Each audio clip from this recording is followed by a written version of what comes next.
சிவம் சித்த மருத்துவம் நேயர்கள் அனைவருக்கும் அன்பான வணக்கம்.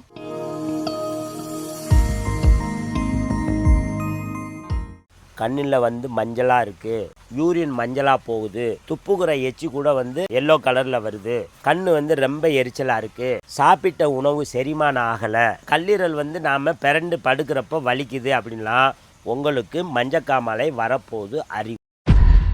மஞ்சக்காமாலைன்னு வந்துருச்சு, இல்லை மஞ்சக்காமாலை இருக்குது, நான் வெளியூரில் இருக்கிற என்னங்கய்யா பண்ணணும் அப்படின்னாக்கா, கீழா நெல்லி தலை இருக்கு இல்லையா, அந்த தலையினுடைய வேறு 10 வேறு தான் வெட்டி எடுத்து நல்லா அம்மியில் வச்சு அரைக்கணும். எருமை மாடு எங்கே இருக்குதுன்னு கண்டுபிடிங்க, பால் வாங்கி நீங்கள் தயிர் பண்ணிக்கோங்க. அந்த எருமை தயிரில் நல்லா கலக்கி வாரத்தில் 2 நாள் சாப்பிட்டுட்டு வர மஞ்சக்காமாலை நோயில் இருந்து தப்பிச்சுக்கலாம். தயவுசெய்து இந்த ரெமெடியை நீங்கள் ஃபாலோ பண்ணிக்கோங்க. மீண்டும் ஒரு நல்ல பதிவில் சந்திப்போம். வாழ்க வையகம், வாழ்க வளமுடன். வெற்றி நிச்சயம், வெற்றி உண்டாகட்டும்.